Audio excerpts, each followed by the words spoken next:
Hi, everybody. This is Holland Martin for the Never Die podcast. And thanks for joining me today. This 1990 Mississinewa Indian graduate, Travis Curtis. Travis, thanks for joining me today. Yeah, you're welcome, man.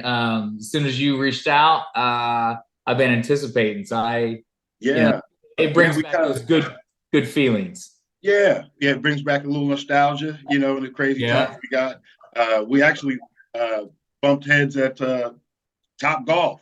I'm looking up, Yeah. I know that guy.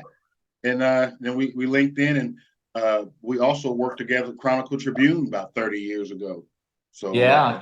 Back when we're finding our way and becoming young men and finding out what we're about. I remember that time working with you, and it was it great. was it was tough in that bindery, man, making that stuff, It was OSB tough. stuff, and that's inserts. Shout out to all those guys that used to work there. Some of those guys aren't even alive anymore, man. Well, one of my favorites, and I'll mention him because I've gotten to know his daughter, Phyllis, Jim Smeltzer, Oh, oh yeah, Jim. gentleman, and he's not with us anymore. But Mm, we'll talk a lot today, and you'll hear me say the word passion. And yes. but he had such a passion for music. He was Hmm. a musician to his core, and I spent a lot of time with him through our friendship at Chronicle Tribune in Marion. Yes. What a gem of a person he is, and his daughter Phyllis Smelter as well. Just a great little crew that was there at the Hmm. Chronicle I time. remember his brother Rod. He was pretty tough. Yeah, Rod, Yeah. serious dude. Yes, Uh, sir. had a very sweet wife, Beth, Mhm. and again, tons of great. Chronicle family, man. It was a little family. Like we stayed together. Rest in peace to Jamie Smith. Yeah, he got shot, 15 years or so ago. But it was a tight little family. Brian Brown, Chuck, Bob New, rest in peace. Larry. Yeah, I mean, I've not heard some of those names. Holland for a little while now, and yeah. it really was a place gave back to you. I mean, it's Mhm. one of those things where you kind of find out what you want to do and what you don't want to do. At the end of the day, Yes. place rewarded a lot more than just a paycheck. Hmm. And we were kids, like you said, trying to find our way. And 21 maybe. yeah, I was 20, 21. I worked there from 92 to 94. I got Yeah. supplemental. I started working full time at RCA. So I was actually sacking groceries at Macy's, working at the Chronicle, and working supplemental at RCA. Man, I was like 100 hours a week. But I was 19. I think I remember you talking about that you had that crazy schedule. Yeah, man, I was working 100 hours a week, man, and but I was young and dumb, and I mean, it kind of springboarded that work ethic that I have now. Just work, work, work, cut Yeah. all the bull crap to the side. But You know, I will kind of piggyback on that. I do think we're in a different era right now, man, uh, where there's not that much confidence mm-hmm, these days that you found as a young man. Uh, yes. that's something special. I mean, it really is. Well, I don't like to beat up on the youth, the generation of today, but their work ethic is not quite like ours. Their way of thinking is not like ours. They have all the cell phones and the doodads and all that stuff, but there seems to be something missing. You know, Yeah, it's it's yeah, it's, it it's is. tough. They can't count change. They don't write cursive. Like, what? They're going to be the future doctors and lawyers, and nurses. Right. And so it Or alarms me, not, or not. or not. The way things are politically and in the world right now, you never know. Yeah, yeah. I'd say that grinding mentality, Hmm. um, just does not seem like it's there as much. And I'll tell you that, as we kind of talk a little bit more about this, it's something I'll probably go back to is, I wasn't gifted in a lot of fundamentals in Hmm. the game. I was a natural go Yes, getter, self athlete. and sometimes that's what you got to do is rely on your inner spirit, Yes. what you're about, right? Yeah. And allow that to help you grow Hmm. in other ways of life. Basketball, and which is my first love outside Hmm. my it has given me a lot of opportunity in life Yes. to not only do good things, but like overcome things too, you know. And I think that's another thing it's that younger kids can struggle with is the ability to overcome, you know, Yes. that you find in competitive sports. Mm-hmm. But we'll see. You know, every person grows at a different Yeah. pace and different tempo, and you know, I always hope that young kids find it sooner than later. Sooner than later, because we know a lot of people. You know, we're in our 50s now. You know how things, huh? Isn't that weird? I can't believe it. I Can't can't. believe it. I can't believe it. Surely we're still at least in our 30s, right? Well, you know, I tell people I'm 38, so you know.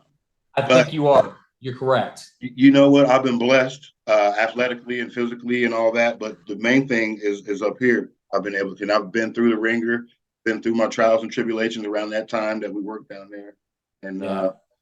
you know, in 1994, things kind of changed everything for me and my family and my brother for the good.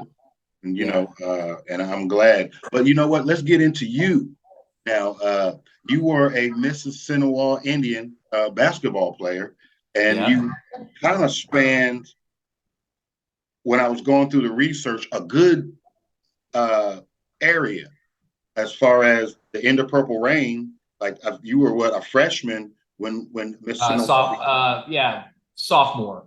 sophomore, 87. Mississinewa beat Marion in 1988. Yeah. Friday night.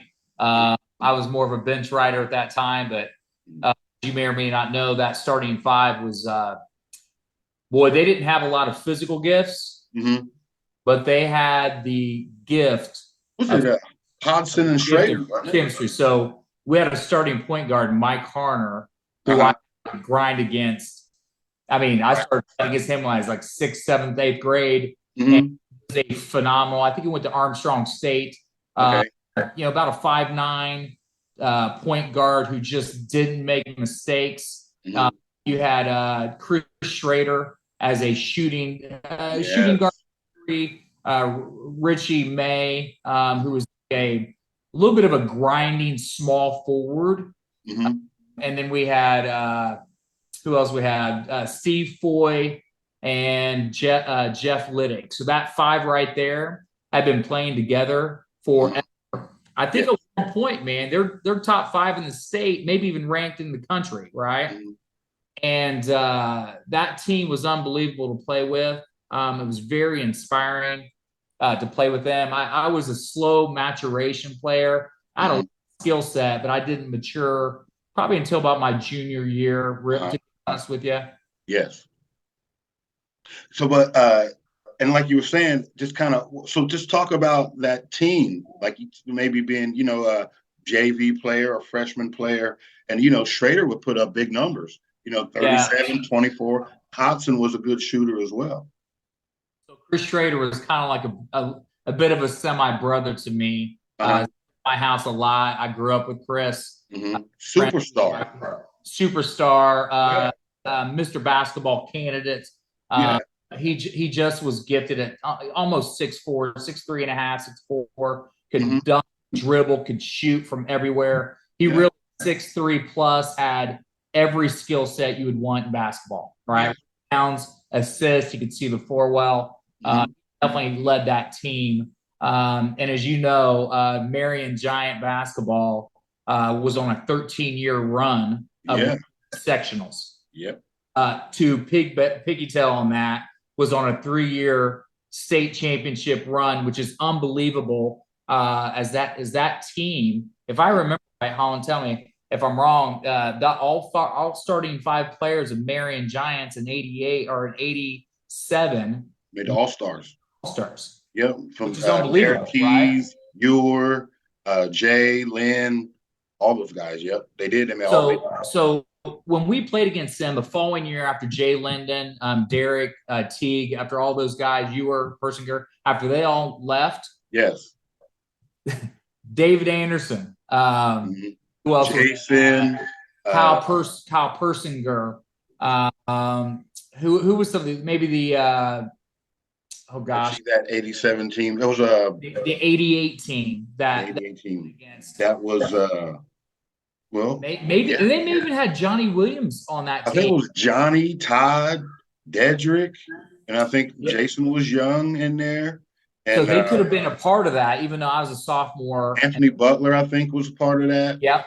Uh, So that team was definitely a considerable step under the the 85 dream 80, team, yeah. right? Let's be honest with what it was. Mm-hmm.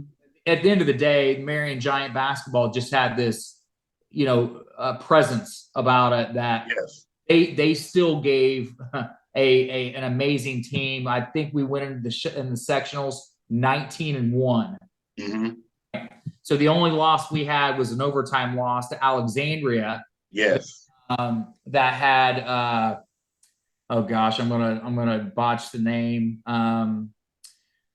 Alexandria's I also can't remember. He's 6'7". Dude was just an absolute but if I'm looking right, you had 20 points in that game, though.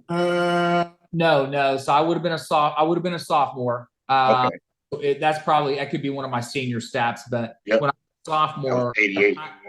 Ty Etherington, I think is his name. Ty Etherington. So Ty Etherington went on to Purdue University in 1989 and 88 played against us. They were the only team to beat us in the regular season. And it would happen in overtime. So going to sectionals, we took out Marion. Yes. Or the end of Purple Rain, which was an unbelievable celebration. Did Madison Grant come and get you guys? Boy, I tell you this. What happened? If there was a time machine to go back, I'm sure that starting five does things a little bit different on Friday night, early Saturday, because I at the end of the day, you got to give props to Madison Grant because the team was also very tough and extremely dirty and very confident team that was prepared to battle, and they got it done, which was what a bittersweet moment to beat. KC running on that team? No, KC would have been many years after that. It was like Mark Rosenthal, Steve Vincent. Okay, those got tough. Vincent. No, who else did they have? They had Rick Martin, Peter Selby.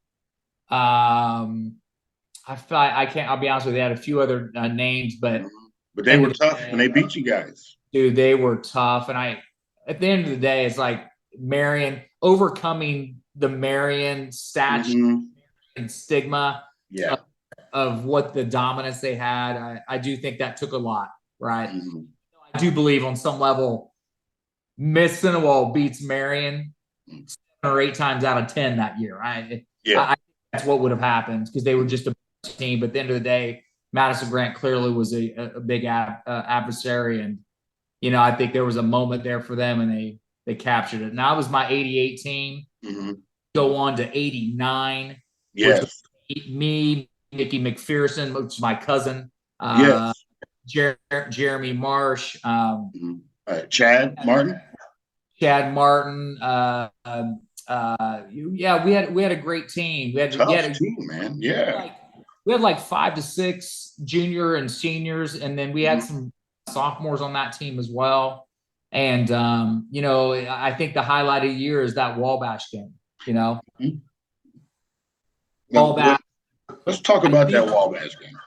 Yeah, that Wabash game. I think you're not going to find too many offensive outputs that are like that. I think this was maybe, I'm not sure if you looked it up, 107 to 115. See, the Wabash game was, I saw it. So bottom line is, I think it was 107 to 115. And my cousin Mickey. Oh, I got it. So it's 122 to 107. There you go. Wabash, so 1989. 122 to 107, which was an unbelievable offensive output. I don't know what I had that game. You got 19. I had 19. My cousin had 60. Yes. And what a performance that was. I think his last points was a breakaway dunk, which I think he had another. So he scores 60 and first dunk of his career in the game. On the last bucket. On the last bucket. Perfect. Last regular season game. You can't write it. You can't write it. He is a Mississinewa legend. There's no doubt. He is, and Holland, I will take a second to kind of just give him props. Mickey was the most gentle person by nature that was unbelievable, fierce character.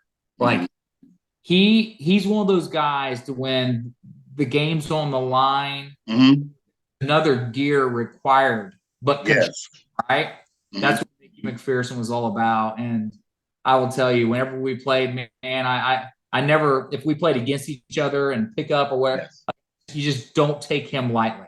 You just can't, right? Like I do want to touch on him a little bit. I don't want to make it melancholy, but in 2007, about 15 years ago, August, he passed away at home.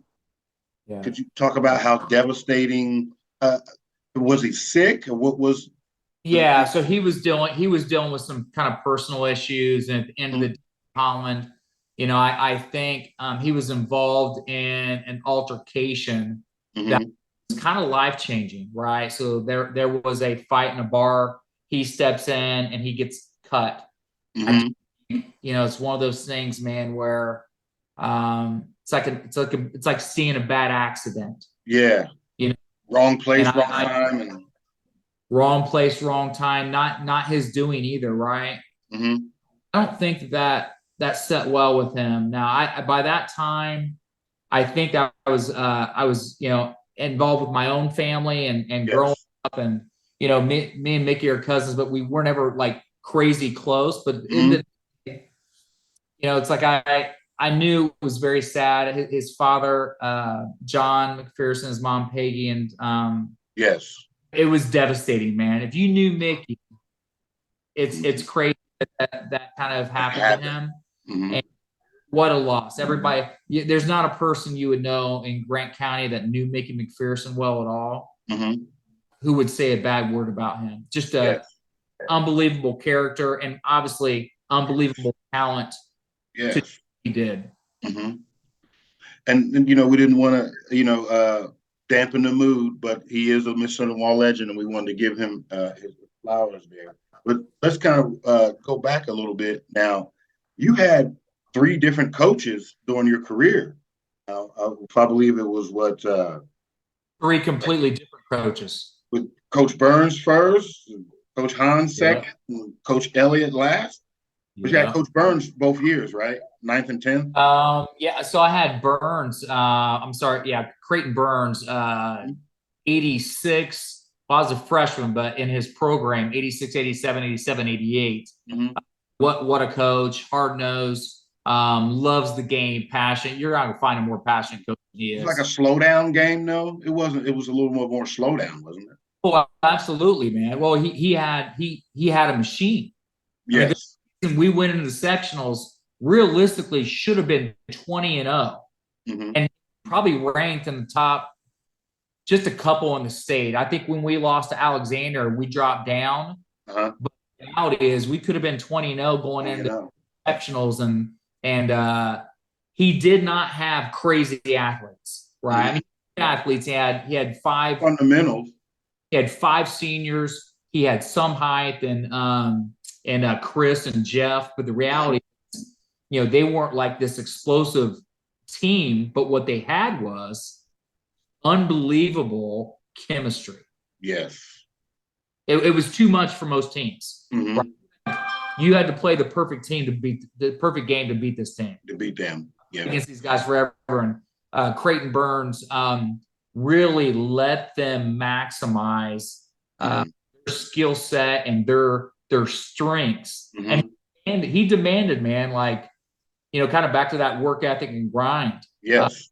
He was a very militant kind of coach. I mean, there was nothing lightly done, right? You did it. Like happy-go-lucky, and I wonder if it's going to go this way. No. You did it his way. It's going to go. You knew how it was going to go, which is why they were 19-1, which is why they took in discipline. If you think about this, it was very uncharacteristic for that Saturday night game to happen the way it did. That team, I'd say we were destined for at least semi-state championship game. That team really should have been at, right? at that point there would be how many more? If you're in semi-state game, what is I that? think it's morning and afternoon. It might have been the morning and afternoon back then, or something like Could that. be. So at that point, there's about 4 teams left. Mm-hmm. What would that be? There'd be about 8 teams left, something like that. Definitely a top 8 team in the state. They were top 5 most of the year. It's very strange that team That happened. that fell into it. Now, how did you do with them in the Grand Four? Did you guys handle them? Obviously, to be undefeated, but was it tough? Again, man, I was a sophomore, so I was playing JV and varsity. Okay. I wasn't getting a lot of time, man. And I think I came in sectionals, hit a 3, and had a layup or something, 5 points in sectionals, but not much. I was riding pine behind these 5 senior, guy, very mature 17-year-old players that unbelievable chemistry. Creighton Burns did not need much of his subs. He just not at that time, Let man. those studs go, yeah. But Mickey got a little fill time in there, and played typically at the end of it. But I can't be honest with you, I can't remember exactly how we did against Madison Grant. And you know what? I'm glad of that. Jeff McPherson left you guys, came over to us, and then the rest was history. He became a. Hey, you know what? He was real good at playing basketball, man. I mean, people thought, people was like Jeff, quarterback and all. That dude could play some basketball, man. Casey could play basketball too. Karen Brunson, who's a photographer for Mississinewa schools at that time, she sent me the most amazing picture, and I think I sent it to Jeff's wife. Me blocking Jeff's shot. As in he's doing a layup, and I think I'm about to hit my head on the backboard, and I had a 2-handed block of his shot. And Jeff was good at everything. Man, he's athletic. He's a chip off the old block. Herb and Herb's history. Wasn't as tall as Herb or Brad. No. So Jeff is about 6 foot. Herb about 6'5". But I grew up next to the McPhersons in Gas City, right? So my mom was a friend with Herb and Lori growing up, so they knew each other really well. And surprised by that move to Marion, but I think he did that for a reason, right? I mean, there's it all worked out. 88 sophomore year, went to state. Now, our junior year, we lost Lafayette in the semifinals, but we went 7-4. And then senior year, went back to state. Ben Davis handled us both times, but he was the man. Jeff was the man. Yeah, he was, and he I think Jeff just kind of brought that same work ethic and really fundamental nature. If you know much about his parents, Herb and Lori, also class acts, and I hear Brad's doing big things. With gloves or whatever. So that's great. And then he won a championship. He's got a ring. So, yeah, that's amazing. So let's go into Coach Hahn. Let's go into the difference in between Burns leaving now. Now you're 11th grade. You're coming to your own athletically. It's your time. Talk about Coach Bill Hahn and his run and gun kind of style. Total change. Well, so there was 2 different things. One was control, and then one was organized chaos, right? Yeah. So Bill Hahn just kind of. He gave you the freedom to go after it, but with control and high expectations. I'd say, if anything, that was probably my absolute funnest year of basketball. My senior year was good too, but at the end of the day, Bill Hahn, he's a special dude. He's a coach that I just enjoyed him, getting to know him. He brought out the best of me. I think I was in the top. I don't know, maybe top 20 or so in 3-point shooting my junior year. He just kind of gave you the confidence to the freedom and do your thing, right? And obviously being a part of it with Mickey made it pretty easy. Pretty good. Now, back then, I don't even know if they do it anymore. They had the Converse Summer League. Do they still do that? I don't know, man. I wouldn't doubt it. Todd Law started in the late 80s. I think my group was probably one of maybe the first couple years of that. It was pretty popular when we were younger. I mean, it was like a proving ground before you played with all the county guys, and then and you kind of made it like that. But now you were a Converse Summer League MVP, though, I believe. Yeah, no. So what I think it was Travis Kirby. Was the MVP? Now, maybe I did. Now again, we're talking Holland. This is like 30 years ago, right? Yeah, more. Oh, more than that. Graham Ford. I played for Graham Ford, which is weird. I don't even know how you know that, but so I think I may have got MVP or the scoring. I was either the MVP in the final game, 47 points, or I had a couple close to 50-point games. I think I was second in scoring behind Travis Kirby. That you get that dude with his back to the bucket, like he's not going to miss. He's not going to miss. And we want to, give our shouts out to Travis as well. Travis Kirby in the Converse Summer League. I do think that he ended up being the MVP of the league with the score. I want to say, I don't know this exactly. I think I averaged somewhere between 27 and 28, and he was within a point or two per game. Again, it was a very much an offensive league. Like, let's be honest, what it was. Yeah. I mean, on that 47-point game, you got 10 out of 18 twos and 6 out of 14 threes. I mean, just lighten it up. Dude, as a point guard, if you know anyone who's seen me play, like, I probably like scoring way more than a point guard should want to score. But Steph Curry, in my opinion, if there's a player that if I would go back and kind of look at my game and see who I play like, I'm a scoring point guard. Yes. My thought is I'm going to create opportunities either for myself or for my team. Right. So that summer league was a little bit of an opportunity to showcase your skills. And my expectations were very high going into my senior year. Yes. It started off, mine started off very strong. Maybe the first 4 to 5 games of my year, I think I was averaging between 17 and 20, somewhere around there. That my senior season ended up kind of like fizzling out a bit. I think I averaged 15 or somewhere 13, 15. Well, you had a coach. You had another coaching change, actually. Another coaching change, and third one in 4 years. Yeah, I'll be honest with you. I don't know. Brian Elliott. I've known him since I was much younger. I think he coached us at a younger age. And if rank coaching ability, there's nothing against them. But at the end of the day, Bill Hahn and Creighton Burns are elite coaching, and I think Brian was there to fill the job. A little tougher. Bill Hahn was going to move on to. Where did he move on to? Muncie? I'm not sure.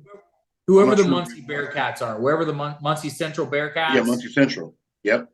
So Bill Hahn went on to have a very successful career after Mississippi.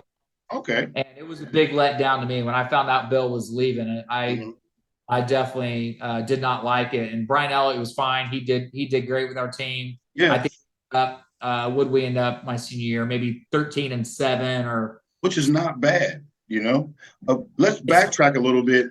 Now, back when Bennett used to play, there was Toby Ware and Ronnie. Yeah, I was thinking about them earlier. Ronnie. Let's talk about how you beat them. You beat them by 40 points. That's hard. 117 to 77. You got 12 points in that game. I'll be honest with you. I don't remember who they had besides Kevin Orr, Ronnie Ousley, and Toby Ware. Because them three. Studs. That three right there. Might have been Brent. Brent Applewhite was there, maybe. Brent Applewhite. Yeah, those three right there were good for 50, like every game. Maybe 60, right? Or close. I would play AAU ball with those guys. Yeah. And they were. I don't know what was the best aspect of them. Skill, toughness, or like confidence. Yeah. They had it all, right? Like they, in my opinion, as you know, I'm a feeling player. Like I get excited, I can have some highs and lows. Yes. Always pretty even killed. Toby Ware, you know what Toby? Smooth. Cool.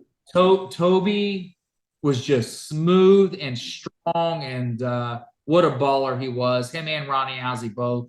They knew how to create opportunities. Mm-hmm. You know, and they had Kevin Orr, who had some of the Yep. best handles in the county, if not the Oh state. yeah. Time, Yep. you know, and I Bennett look was at me big as time. a guard. I had pretty good handles, man, but I was kind of a dual threat of Mm-hmm. point guard, and you know, Kevin Orr's handles were very special. Nice. Very And nice. I don't know where that guy's at either. It's a lot of guys that's kind of, just kind of, they might be in Texas, California, Europe somewhere, but, Yeah. you know. So now let's transition back to that senior year. And let's talk about that 71-68 loss to Western your senior year. You got 16 points, 5 assists, but in the second quarter, you got a technical on a missed dunk. Can you kind of take us back to the scenario and what led up to all that? You end up having a good game, even though you guys lost at West. Well, you know this. Any kid in the state of Indiana loves to shoot a basketball. There's nothing like dunking a basketball, right? Yes. So fast break. I think it's second quarter, like you said. Mm-hmm. I was off to a hot start, and I was a very, you know, once I warm up, man, like I'm not a giant, but I'm like 6'1", 6'2". Mm-hmm. Athletic. And I'm pretty athletic, Mm-hmm. and you know, there were better athletes, but also, you know, once you start feeling you loose up, you know, Yeah. and fast break, I put it off the back of the rim. Mm-hmm. I waited for it to come down. If I remember right, I caught it and put it in. So I jump up, dunk it. The ball shoots straight up, back down. I hung on the rim, Lay it and back in. I got yanked out till third quarter. What coach? What did he say to you? What did he look? What he looked at you, Coach Elliott? His face, Mm-hmm. red. Like he was so pissed. And at the end of the day, I mean, you know, all that is, man, that's passion, dude. I probably wasn't thinking as well as I should. Mm-hmm. And you know, But I was the heat of the moment. I mean, I'm great. It's and imagine if you that know went this, down. to dunk a basketball, there's a level of execution at the top. Yes. Not just getting up there. Landing too. Your work's not done, right? You got Mm-hmm. to execute the top.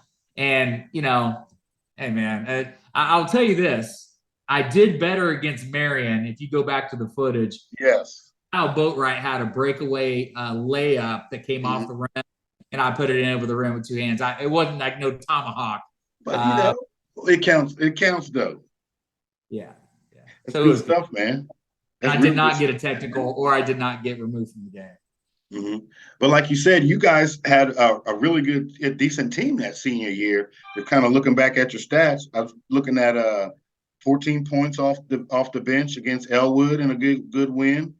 You got 20 points a game average, 23 points in a loss to McConaughey, 9 out of 15 twos, 5 out of 5 free throws.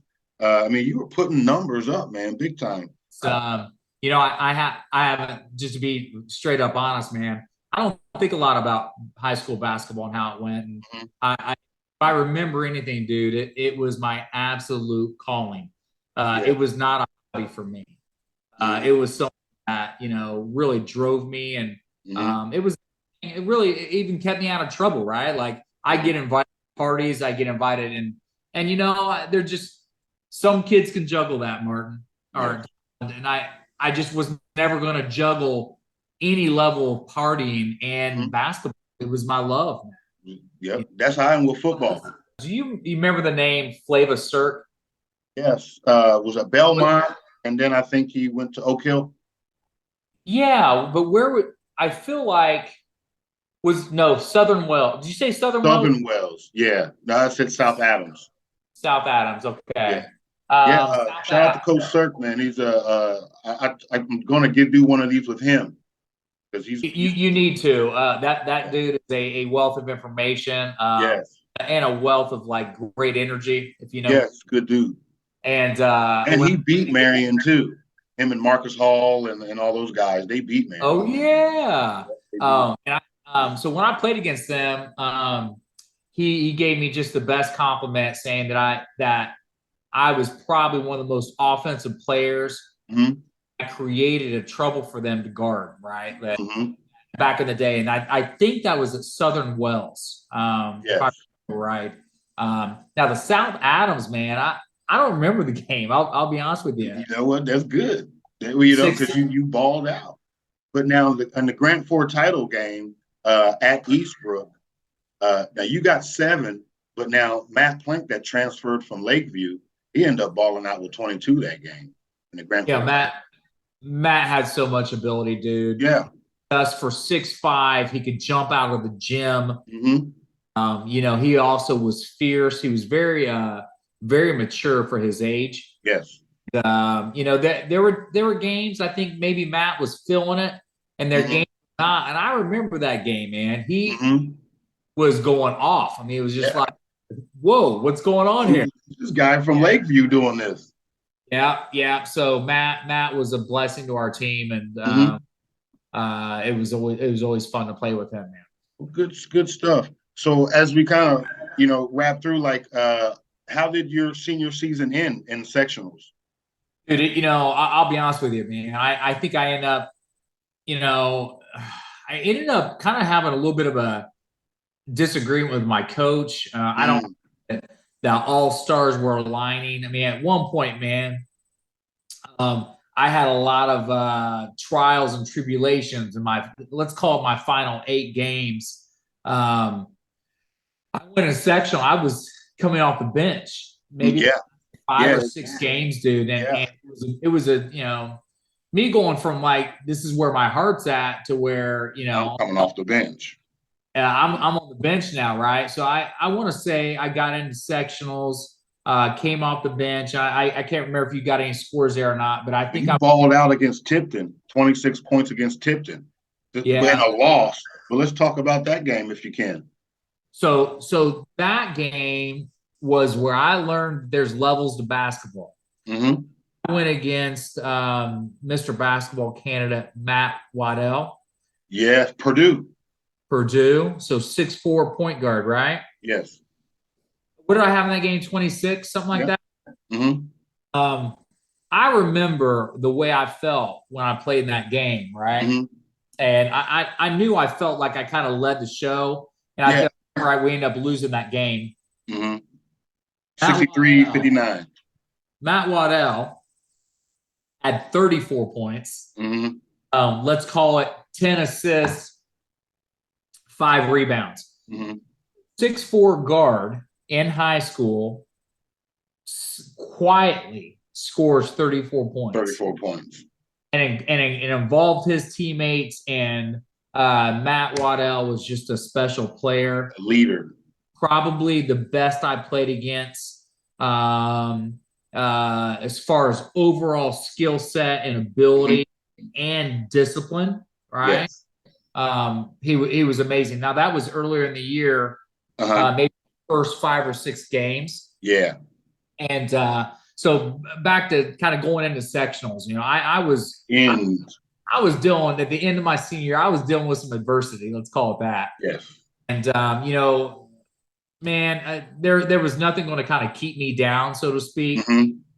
I was committed to the game of basketball and to keep trying and doing the best I could. It's your love. We love it. I want to say the first game I came off the bench and scored against Oak Hill. I think I had 17 off the bench. Mm-hmm. And then we played the next night. I can't remember who we played, but and at Oak Hill, your senior year, you got 19 and a loss. You guys lost. 70. That was at Oak Hill. Mm-hmm. I got posterized by my dear friend Jay Croft. About a 6'6" athlete back in the day. Mm-hmm. And in that game, I did have 19. Yes. In a loss to them, but I am. You always remember that posterized. I'm on a poster in Jay Croft's house in Fort Worth, Indiana right now. I guarantee it. I wish we could find that because Jay, if you hear this, we'll put that thing on there. Dude, I would love to see that. Hey, I love him anyway. He's one of my dear friends over the years. I don't get to talk to him anymore, but jumping Jay Croft. I think Jay was in the Indiana dunk contest. Really? Jay at 6'6" moved like a smaller guy, but yet he was so strong. Yes. Anyway, I caught that dunk in that game, and then we moved on to sectionals. I think we got them. I think we got them in sectionals. I think so. That senior year, you guys did beat. And again, I came off the bench, and I want to say maybe I put up 20 or something. It was a really weird time for me, and I will give you this bit of information that was really heartbreaking for me. The sectional week, Brian Elliott stopped me early in our practice and told me to go practice with the JV. He's like, you get your ass down here. You get your ass down here. And practice with the JV. So I walked down there and practiced with the JV my senior year. Like, you want to talk about like probably a little bit humiliating, a little bit, you name it. Which at the end of the day, what his approach to that, what it did. It didn't stop me, man. I just kind of kept bringing the way, and I'm a very determined individual. And we went on to I had a pretty good showing, all sectional, I believe. But I do have that here. It looks like only went 2-5 in the CIC, but got a big win against Yorktown, and like you said, in Oak Hill, 13 off the bench. You guys won 61-48 in the sectional. That's when Kevin Pearson from Marion was coaching Oak Hill at the time, if I'm not mistaken. Yeah, so that's the only handshake I'll never forget in the world is the handshake, not the 13-point, but the 19-point. The 19-point one. He didn't want to let my hand go, man. Kevin Pearson, if you know him, he's about 6'7". Yeah, Pearson's printing and all that. And at that time, he was probably in his mid to late 40s. Yeah, tough. He was a physical specimen, even in his 75, 76 championship with Cole Scott. Yeah. So when he shook my hand, there was an intention there that was like, yeah, there's a man right here. Yeah. Well, bottom line is he knew what I did to his team, right? Yes. Like, he was a little bit fuming because, on some level, his team either couldn't stop us or me or what was going on. Yes. He wanted to relay those feelings over to me, which I'll be honest with you, that's again, it's some of Indiana basketball and the intenseness of that. I love that stuff. Somebody get a tech in that game? Looks like somebody get a technical in that game? Could have. I mean, we had some fierce battles with Oak Hill. I think the coach got the tech. Looks like coach got the tech for acting out. But yeah, and then after that game, it was Marion Garden Freshwater after that. Yeah, and I'll be honest with you, what did you say? I had 19 in that game or 17? 17. You got 17 against Marion in the sectional finals. I haven't watched that video for probably 30 years. But do you have those videos? Do you have those tapes on when Sonny Crest? You do? I think I have that game because I remember they were like double and triple teaming me, dude. I was running off the double picks baseline, and you hit all your threes. I think I hit every three I shot, but I grew up playing with Jerry Freshwater, Dedrick Jackson, Todd Law. Is it Todd Law that's real tall? Yeah, he used to coach the Oak Hill girls to a title. No. Who's Todd? Todd Fleece. Todd Fleece. Yeah, he's a sheriff. Yeah. So Todd Fleece, Jason McCain, Johnny Williams. That was That 89 team, we went to South Bend semi-state. Yeah, and David got 38 and missed that shot at the end. Anderson, that team was so skilled, dude. I played against all those guys, so I feel like, I started from Marion's AU for 3 or 4 years. Mm-hmm. So at the end of the day, when I played against Marion in sectionals, I was highly comfortable, right? Yes. Like Marion Giant basketball has in the Bill a mystique. it has a aura about it that can be very intimidating and very big stage to play on. And Yes. I, I practiced my whole life for that, right? Like, I'm actually surprised I only had 17. I think they made a halftime adjustment because I think I was on track for more than that. But the reality is, I just come off the bench 2 games in a row. Yes. I got squeezed into the last game with them, and it's everything I wanted. I've been playing against those guys and with those guys in the summer times for 3 to 4 years. They were nothing new to me. I knew their moves. I knew their tendencies. Well, at the end of the day, it was really more about comfort, right? So I was very comfortable in that game as going against them. I remember kind of doing what I wanted, but so did they, right? So if you look, I can't remember the loss margin, but it was substantial. And I do remember 95-60. Yeah, 95-60. I do not remember everyone on my team feeling comfortable. Yeah, it had to be a little uncomfortable, because it's a rivalry. Like even now, like we play you guys in football now. We're going to play you in basketball next week on November 23rd, and it's you guys beat us. It's usually whoever. When it comes to Marion and Mississinewa, we either knock each other off. Like 18, we won. 19, y'all won. 20, we won. But we didn't play in 21 because of COVID. And then this year, you guys kind of took us to the woodshed. So check this out. So I've been in Indianapolis since 2005. Okay. Right? So some of the last basketball I played or was around was Roger Randolph. Okay. Rest in peace to Double R. Rest in peace. And I very, very sad thing for the Randolph family, for Roger. But I will say he's one heck of a basketball player. Oh, man. He was today's NBA player back then. So and most people in Marion, Indiana would not know this. I know this because of being involved with some stuff out in Pennsylvania. But Roger was on is it a private school, right, in Pennsylvania? Yes. And do you know about that team? Yeah, George Junior Republic. Junior I heard Republic. They played LeBron over there. So I'm not totally sure where they played, but I went to probably 2 or 3 games, right? So that's way in Western Pennsylvania. It's actually, so it's right outside. It's about 45 minutes north of Pittsburgh, right? So this is a independent school. It's kind of like what Notre Dame has been to the college ranks until they got affiliated. Right? They were independent. This school is independent, and they kept finding themselves like at the top of the high school rankings in Pennsylvania. Well, Roger goes out there, and when I see this team for the first time, they've got a 220-pound point guard, a 6'4" All-American shooting guard, Roger, a 6'10" guy from Philadelphia, and this team. Now, I will say this, man. I've never seen a team that skilled that was not the Marion Giants of 85 to 87. Right? This team was so good, man. They were coached by a Division II All-American, Bob.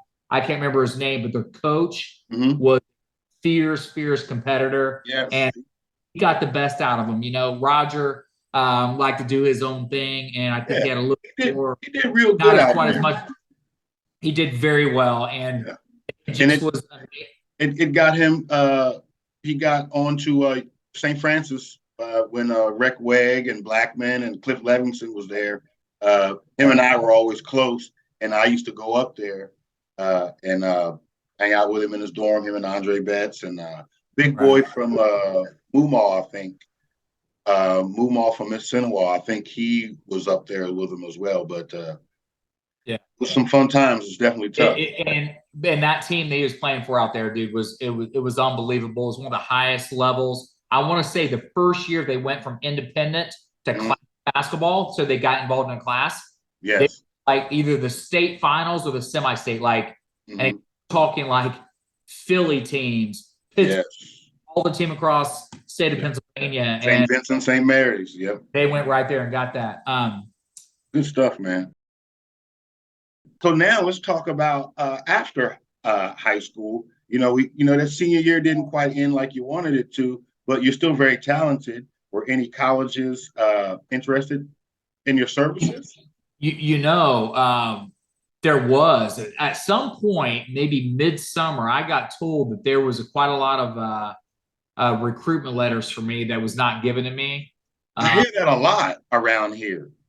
I mean, Jody I don't said, know what that was. At the end of the said, day, I did not have a team that had reached out to me. So I went on to a college recruitment camp up in St. Joseph's, yes. and I did very well. I got a scholarship to a JUCO up in the Upper Peninsula of Michigan. Okay. Did about a year and a half there. I did not go to all 2 years. Mm-hmm. I think I was getting homesick. Like I know the feeling. I was 570 miles away from Gas City. Yep. And I'm ready to get home. Yeah, I was ready to get home. So I ended up going back to Marion probably in 1992, and I just worked for 3 years and kind of Chronicle Tribune. That's where we met. And that's where I met. Yeah. Well, I had heard about you, through the hotline and going to the Marion games because we were kind of in the same grade or whatever, maybe a year apart. I graduated in 91. But then I went down. So I remember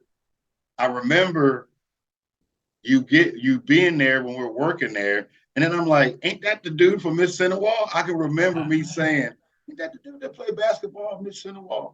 And it was you. I mean, and we weren't necessarily friends or whatever, but we would walk down the alley to the swing bar, which is no longer there. Yeah, right. But I wasn't even 21 yet, but that was a time for me to kind of understand what I didn't want to do. At the end of the day, yes. I want to work here. No, hell no. I needed to get my education. I went back. I met the coach at Indiana Western University. I kind of did a tryout. I got a scholarship for basketball and tennis. Okay. At Western University, and definitely an amazing time in my life. At school, loved the experience. So after the Chronicle, you end up going back to college. Went back to college, and perfect. I got my degree in 1998. So, man, we're talking. I went back to college maybe 93, 94 to 98. Even though I had about a year and a half of school in, I started over. Like all my credits transferred. I was on a different timeline than I didn't get my degree until 2018. And that's amazing. That's amazing you did that. I wasn't ready then. Again, especially boys, right? We all develop into different things at different times. For me at that time, I ended up getting a scholarship. I played basketball. I played tennis. I got a degree in social work. Just a blessed, amazing experience. Change your life. Changed my life. And, in the world of basketball, I became a better player. A decade went by. I probably was my strongest in basketball ever in my 30s, right? Yes. You were saying that 40-point game. I think I put up 52 in a game. Had up at the the field house and in Fishers. Probably 10 to 15 dunks in this game, man. And there was a lot of Division I guys. Yes. Hey, you know what? Just to stop you a little bit, I started playing semi-pro ball. So RCA let out. So kind of it segues pretty good. Went to work at RCA from 94 full time to 2003 when they let out. So then I started playing semi-pro football behind Jones. And dude, let me tell you, I was 30 years old when I started playing semi-pro. Dude, let me tell you, man, they thought I was 21 years old. Really? I hit my prime. Well, I tore my knee up the second year. And I don't know if you ever, if anybody ever tore their knee up or your ACLs or whatever. I did my MCL. You come back stronger after you tear your knee up. Man, I was playing like an NFL player out there, and I was 35 years old, dude. So I was at my prime, and I kept that prime for a while until I turned about 45. So from about 32 to 45, I was in a crazy zone. But then once it went, it kind of went. Yeah. I'm still, I think I feel like 45 is like the magic number. you know, I'm 50 now, and I could probably go, in my opinion, I could probably go out and ball pretty well, right? the recovery. I don't know. Yeah, I'm my recovery, but I'm also like just endurance, man. Like I don't play basketball anymore. I picked up the game of golf 3 years ago. Yes. I treat golf just like I treated basketball. I'm Love. love. I give it my all. I'm getting better. I'm down to about 11 handicap, and Oh. you know, I will say like basketball and moving your body like that. Mm-hmm. I do have an appreciation. I see somebody who's 35 years old, maybe even somebody who's 40. Mm-hmm. There's a lot of gas in that tank, man. Yeah, it still is. It still is. And away from me, when I watch people play football now, because I played 19 years altogether, but 13 years of semi-pro. I was like, how did I get off from some of that stuff? You know, how did I take the hit? But I was, in my prime, full of, baking soda and vinegar, and you know, I, in a way, I wouldn't go back. If you could fix me up, because I have ACLs and neck issues and broken fingers and contusions, I probably wouldn't go back. I probably wouldn't. But so talk to me about settling down and maybe finding a family and continuing in your career. Yeah. When I moved down to Indianapolis, kind of post Marion. I was a probation officer in Grant County. Got my degree, and I can tell you, man, I played in some Fairmount Friendly League. I played the Walsh Friends League, which was some unbelievable. Listen to the team I was on, and there was only like 6 of us. Me, David Anderson, Jody McCain, Dave Mooney, and the Glickfield brothers. All-star team. So I heard Dave Mooney could play.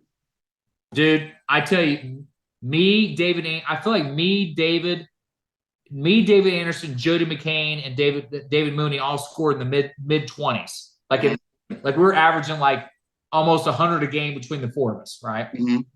And Dave Mooney's range, he's the best shooter I think I've ever seen in Grant County. Really? I mean, that's saying a lot. Jay Edwards, unbelievable. Scotty Wood, Jimmy Level. Unbelievable. Wow. He's played around Dave Mooney in the last 15 years of good his ranges and his I don't know, man. It's just he's a special shooter. I mean, I've heard good. Start talking about good shooters that there's a reason that they're that way, and typically it's great explosiveness up, right? The way they elevate, like Jay Edwards. It's like different. Perfect form, and then release cookie jar. And there's a body control or an energy there, right? It's a look, like a rigid, straight look. But it's also how they use their legs and they're raising up for the shot. And I'll tell you, Dave Mooney I've seen Jay Edwards shoot. I've seen Dave Mooney, and they have very similar tempo as they come up. And both about 6'4", 6'5". But that league was special. Now I will tell you, we went against what was his name from Decatur? I'm gonna mess his name up, but he was a Darren Archibald from Decatur High School. He had been playing, so I was in my early 30s at that time, and Darren, he was up for Mr. Basketball. If Darren wasn't actually Mr. Basketball in maybe 1987, somewhere around there. Up for Mr. Basketball in 1988. Maybe it was 80. I don't know. Anyway, at 88, I think Chandler Thompson got that. That could be because Muncie. I think Muncie won the championship. So Darren Archibald was an absolute candidate for Mr. Basketball. This guy, he played just like Matt Waddell did. Like that Division I. How do you include your team? Yes. When you could take over the game if you wanted, right? So I played me and Jody and David and Dave Mooney. We all played against him and his team. He'd been playing against for about 15 years, and we washed They just walk right through you guys. We ain't never played the game. Talented, man. Dudes are talented. And it was just crazy. Like we had a pretty good talented team, and but again, kind of going back to that 1988 Mississinewa team. Yes. Chemistry.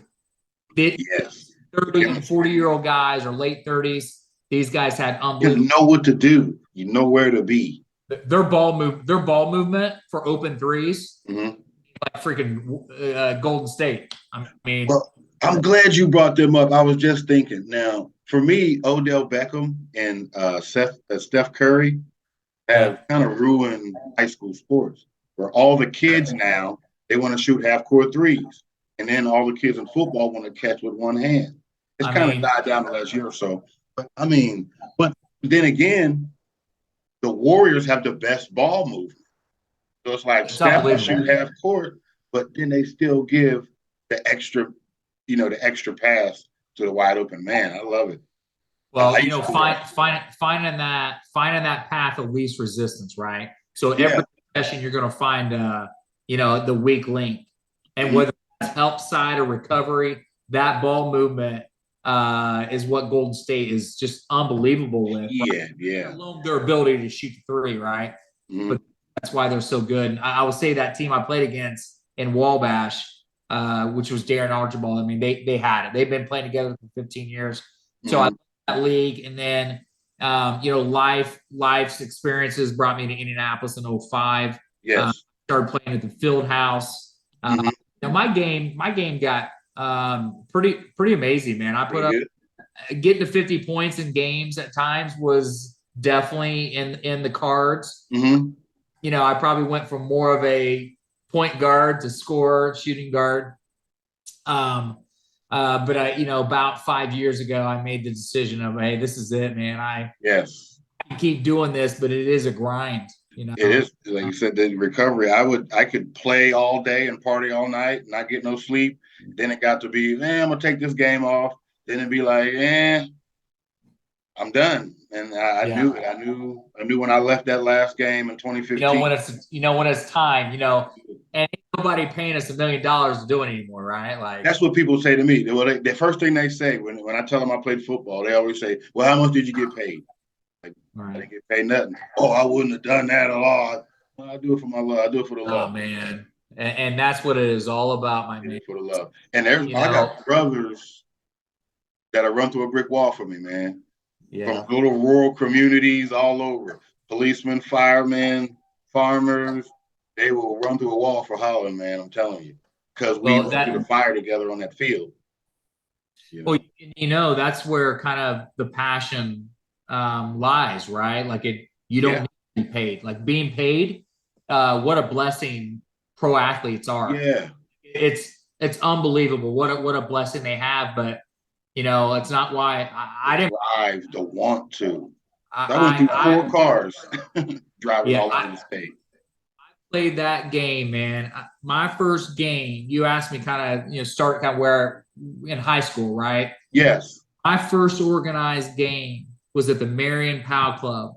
I was 5 years old, and I was playing against 6 to 8 year olds. And that is right. That's Jed, Glenn Jones, Derek, the big boys. I was 5, so I was not supposed to be in the league, and they let me in the league. Right? So grew up with that greatness. And I grew up just being excited about the game, man. Like, my mom would say I would be, second grade. So we're talking 7, 8 years old. I would walk to the local basketball court and shovel snow off the court. So I could shoot. That's Indiana, baby. That is Midwestern. So it was something that, I may never always been the best player on the court, although like a lot of my games that I played, I was the best player on the court. Was the best. I always felt like I was the best player on the court. And that came from absolute has to be committed work ethic. I live, sleep, eat, and breathe basketball, man. It was my life, and kind of going back to what you were talking about with you and football, and like it's a special feeling, right? Oh man, it brings me joy. So I've been a football coach at Marion for I think this is my 11th year now. I'm Wow. yeah, so I'm Well, is around it the kids Willie Barnes? He was a coach out there at one point, wasn't he? at Marion, but he's been at Mississinewa I think for the past he probably been 12 years. He's been at Mississinewa because I've been at Marion for about 10. So yeah, Is he getting shit over that? I think maybe early on, but honestly, there's that transfer rule to where I mean, there's kids living in Marion going to Mississinewa, and there's kids, Oh yeah. living on Garthway Road going to Marion. So it's kind of opened things up now. So Oh, there's it's much different than it was when you went. So the days when it was Cruz and Velarde and but it wasn't it wasn't biracial kids over there. So right. it's changed a lot in the last 30 years. And that's awesome, man. Right? It's very awesome.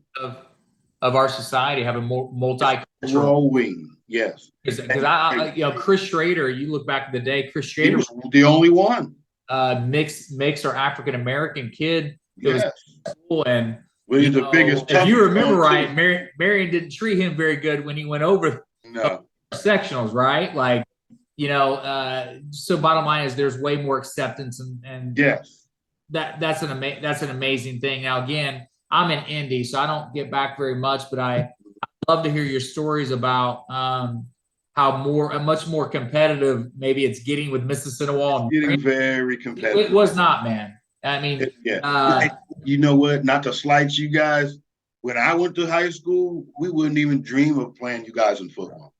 Right. I mean, even though you guys had, like I said, Cruz, Velarde, Fannin, Coach Fisher, all that, we wouldn't even think because we had Richie and Robert and Jamel and Jeff. And there's definitely levels to it. I mean, there's a reason we had 800 students. You guys had 4,000, right? 4,000, yeah, or whatever it was, right? Whatever those students, what those numbers were. But I do like that Holland, that it's getting a lot more competitive because it wasn't that competitive. I mean, our A game may beat your B- game, maybe. But it's changed a lot, and I'm glad. I'm glad. I like to think things started to change with Galt and Bounds. They were big time, two big 6'6" guys over there that really changed. And then I think was it Coach Reed? He was really good over there. And then I think there's Coach Everett, and there's been great coaching over there, and they've accepted. Our guards have transferred over there in the last 4 or 5 years, and it's been very accepting over there. And kudos to Gas City, man. I mean, it's not like it from what I've heard, what it used to be, and I love that it's one of those progressive cities. So I think that's awesome, man. Because right now, I played street ball in Gas City, but I absolutely grew up in the boys club. Yes, the old boys club. That's where I got better. The blue one, we had to shoot over the rafters. Right. So I do feel like there should be more of that anyway. But at the end of the day, like what I did to kind of get a little bit better is, that's where the good basketball was at. Now all the kids go to Gas City at the look at that. Look at the tides have turned. Yeah. Yep. So and it's pretty amazing. All right, Travis. Well, let's wrap it up. And I just want to thank you for joining me again today. It really brought back a lot of old memories from high school and even working with you at the Chronicle. We may have to pick some other topics, man, because I've enjoyed it's a good rapport here. It was my life seeing you in that hallway right there. Mm-hmm. So my grandfather was Joe Pfeiffer. Back in the day, they called him Fat Boy Joe, but he made the Indiana All-Stars back in 1944. I think his picture's in that hallway that you're at. Possibly. I know this is the one from where the auditoriums are at. This is the Hall of Distinction.